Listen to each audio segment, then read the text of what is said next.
Compromise है। अभी यहाँ यूएई भाई साहब भी मान्यता दे दिया है, लेकिन यूएई की भी एक तरह से जीत है, इजराइल की भी जीत है। इजराइल को यहाँ अरब देशों में से पहला इस साइड का देश है जिसने मान्यता दिया है।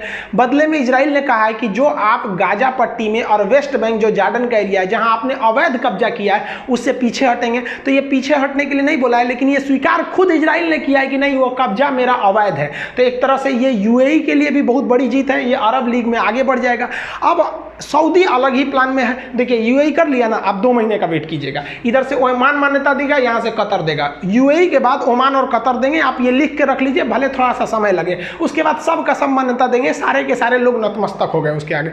इससे आप सीख लीजिए हिंदुस्तान वालों को कि हमेशा बलि बकरे की दी जाती है, शेर की नहीं। जो कहा जाता था ना कि सतयुग में कि सत्य की हमेशा जीत होती है, ये कलयुग है, बलशाली व्यक्ति की हमेशा जीत होती है। ये कब्जा किया, आज लोग इसी के आगे नतमस्तक हो रहे हैं। तो हम हिंदुस्तानियों को भी अपनी टेक्नोलॉजी को आगे लेके जाना चाहिए। अब यहाँ सऊदी अरब क्या चाहता है कि सऊदी अरब इजराइल से दोस्ती करना चाहता है। देखिए ये जो सऊदी अरब जो इजराइल का खासा दुश्मन बना करता था, वो इससे दोस्ती करके और ईरान को मारना चाहता है कि ईरान तबाह हो जाए। यहाँ शिया सुन्नी में आई बकलोलवा को समझ नहीं आ रहा है कि अमेरिका जब इस ईरान को मारेगा तब इसके पास अब कोई नहीं बचेगा, उसके बाद इन लोग को धोएगा, इन लोग का वही हाल करेगा जो 1947 से पहले अंग्रेजों ने हम हिंदुस्तानियों का किया था। लेकिन इनको कौन समझाए भाई साहब, इनको हम लोग को क्या मतलब है इन मच में पढ़ने के लिए। अब पाकिस्तानिया तनी होशियार है, भाग गया है, और तुर्की भी इधर से भाग गया है यहाँ पर। हालांकि तुर्की खुद ही इजराइल को मान्यता दे रखा था। तुर्की का पहले रुख अलग था, तैयबुल एर्दोगान के आने के बाद रुख अलग है। अब क्या है कि ये जो सऊदी अरब है ये इस्लामिक देशों का एक संगठन बनाया है जिसका नाम है organisation of Islamic country IOC। अब पाकिस्तान भी IOC का सदस्य है, लेकिन पाकिस्तान चाहता है कि तुर्की को मिला ले, ईरान को ले ले अपने साथ, पाकिस्तान को ले ले, और यहाँ से चाइना को ले ले, और इधर से हम ले ले मलेशिया को। ये इन लोग अपना एक ग्रुप बनाना चाहता है ताकि ये लोग पावरफुल रहें। इनके लिए चाइना 1 नंबर फिट बैठता है।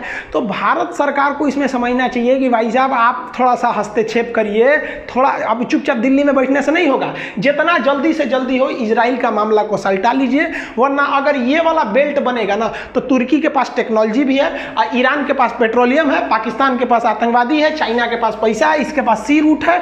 एक नया समीकरण खड़ा हो जाएगा, क्योंकि इंटरनेशनल रिलेशन कब बनते हैं कब बिगड़ते हैं कोई ठीक नहीं। अगर यहाँ ऐसा ही रहा, इस सऊदीया वाला बकलोलवा ये सब का कोई ठीक नहीं ना रहता, क्या करता है सब। यमन याद है आपको, यमन में हमारे यहाँ से हजारों लोग काम करते थे, भारत से यमन में रोजगार मिला था। इस सऊदी अरब हौती विद्रोहियों के लिए ईरान का दोस्त था यमन, इसने मार दिया। हॉस्पिटलों नहीं देखा, स्कूल नहीं देखा, कहीं जाके बम मार दिया। ये सब का कुछ लोल है, सब अपने में मर जाएगा, सभी सब एक ना एक दिन मर जाएगा। कभी कभी देखते ना हमको लगता है भाई साहब सबसे अच्छा देश हिंदुस्तान है, सब सही है, ससुरा मरो, ये लड़ने का चीज है, ससुरा सिया सुन्नी है भाई साहब यहाँ पे। तो भारत सरकार को भी इसमें इनिशिएटिव लीजिए। भाई मोदी जी आप दिल्ली से उठिए, यहाँ जाके समझाइए इन लोग को जल्दी से जल्दी इजराइल मामला शांत हो जाए, क्योंकि अगर इजराइल मामला शांत हो गया तो भारत को बहुत फायदा है। रीजन क्या है कि हमको इजराइल से हथियार मिल जाएगा, ईरान शांत रहेगा, पेट्रोल मिल जाएगा, अरब वाले शांत रहेंगे, रोजगार मिलेगा। अगर फिलिस्तीन का मामला गया तो ईरान जाएगा, इजराइल जाएगा, फिर अरब जाएगा, रोजगार जाएगा, टेक्नोलॉजी जाएगा, पेट्रोल जाएगा, सब चल जाएगा। भारत को स्टेबल रखना जरूरी है।